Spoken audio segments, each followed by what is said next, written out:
Hello, my dear lovely students. Welcome back. Now, derivation of dimensional formula ये बहुत ही important topic है। पहला first question है, taking velocity, time and force as the fundamental quantities, find the dimension of mass. Okay, तो इस तरीके के question में जिस भी क्वांटिटीज का डायमेंशन निकालना हो उसको हम लोग जो है लेफ़्ट हैंड साइड में रख देंगे और जिनके द्वारा निकालना उसको राइट हैंड साइड में रखेंगे और दोनों को इक्वलाइज करेंगे और तब उसका हम लोग डायमेंशन निकालेंगे। जैसे फोर्स बराबर मास इंटू एक्सीलरेशन होता है, mass into velocity by time. So mass का जो हो जाएगा force into time by velocity. अब मास का जो है वो m होता है, फोर्स के डायमेंशन को हम लोग पुट करेंगे तो आपको हो जाएगा mL_t-2 इंटू टाइम t और वेलोसिटी L_t-1। ये t-1 से t-2 को काटेंगे तो हमारे पास आएगा, कैंसिल करने के बाद हमारे पास आएगा t-1। ये t+1 है, ये t-1 है, ये दोनों कैंसिल हो जाएंगे, l से l कैंसिल हो जाएगा। तो इधर मेरे पास लेफ़्ट हैंड साइड में m है, राइट हैंड साइड में भी m बच जाएगा। तो ये आपको आया है f टाइम के लिए t और वेलोसिटी का जो है वो आपको हो जाता है v-1। तो इस इक्वेशन पे हमने डाला है तो ये हो जाएगा। इसलिए इसका जो मास का जो डायमेंशन आपके पास आएगा वो आएगा f t v-1। Now the next question कहता है कि if force F, length L and time T are chosen as the fundamental quantities, then what would be the dimensional formula for density। अब हमको यही करना है कि पहले निकालना है डेंसिटी का, और उसके बाद जो है हमारे पास क्या दिया है फोर्स, तो फोर्स का मैंने डायमेंशन पुट कर दिया, लेंथ दिया है L का डायमेंशन पुट कर दिया और टाइम दिया है T के डायमेंशन को पुट कर दिया।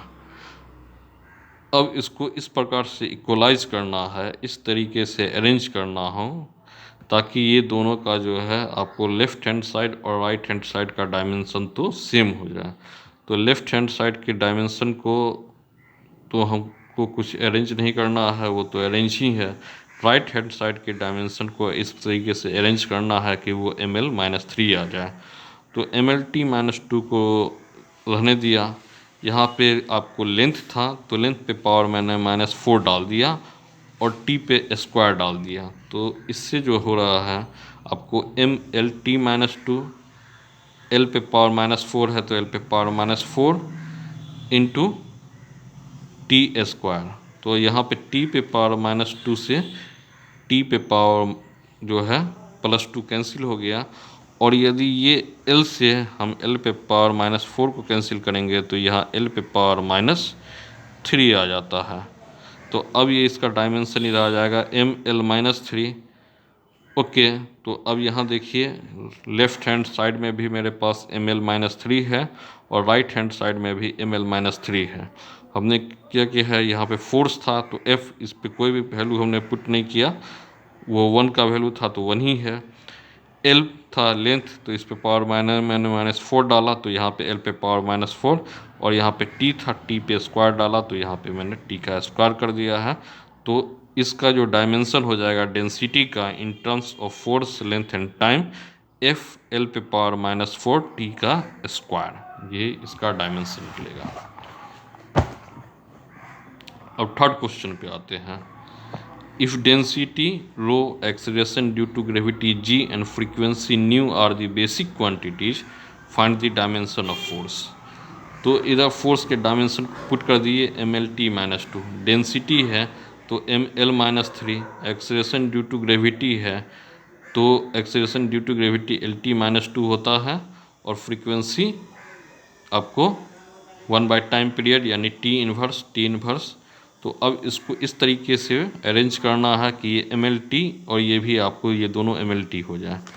तो mL-3 को रहने दिए हैं, L_t पावर -2 पे मैंने आपको पावर 4 पुट किया है और t-1 पे पावर -6। तो तो अब आपके पास क्या हो जाएगा, एम एल माइनस 3 और इस पे पावर 4 पुट किए हैं तो एल पे पावर 4 और टी पे पावर -2 है तो टी पे पावर -8 और टी पे पावर -1 था -6 तो माइनस माइनस प्लस हो जाएगा तो टी पे पावर 6। अब टी पे पावर -8 में से टी पे पावर 6 को कैंसिल करेंगे तो टी पे पावर -2 आएगा और यहाँ एल पे पावर -3 है और यहाँ एल पे पावर 4 है, इसको कैंसिल करेंगे तो एल आएगा।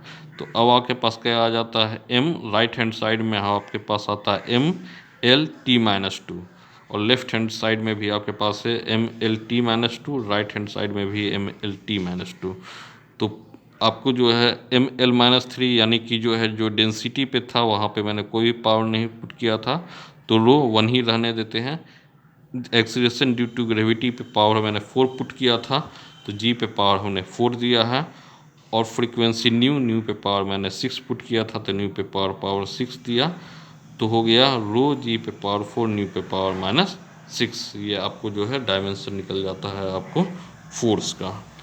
Now the next question is the number of particles crossing a unit area perpendicular to x-axis in unit time is given by n बराबर -t n2 n by x2 x1 where n1 and n2 are numbers of particles per unit volume for the values of x meant to be x1 and x2 यानी ये position को बतला रहा है। Then find the dimension of diffusion constant d। तो d को करेंगे तो n x2 x1 by n2 n1। अब यहाँ पे देखिए n की जगह बता ही दिया है the number of particles crossing unit area perpendicular to X axis in unit time यानी कि n बराबर number of particles per unit area per second. तो एरिया का हो जाता है L² और पर सेकेंड का टाइम तो L पे पावर -2 T पे पावर -1 और N2 N1 की जगह जो आपने कर दी लिखा हुआ है number of particles per unit volume यानी कि 1/L³ वॉल्यूम तो आपको का डायमेंशन होता है L³। ये L³ ऊपर चला जाएगा तो ये आपको आ जाएगा इसका डायमेंशन L पे power -3 and x2 x1 position है, पोजीशन जो होता है उसका तो डायमेंशन आपको L होगा। तो इन सारे डायमेंशन को इसमें पुट कीजिए तो d बराबर n की जगह आपने निकाला है L पे पावर -2 t -1 L पे power -2 t -1 into x2 x1 ये आपको L है और n2 n1 जो है वो आपने निकाला है L पे पावर -3 तो L पे पावर -2 से L पे पावर -3 को कैंसिल करेंगे तो L पावर -1 ये ऊपर जाएगा तो प्लस हो जाएगा सो L² t -1 ये इस क्वेश्चन का जो है ये D का आपको डायमेंशन निकलता है।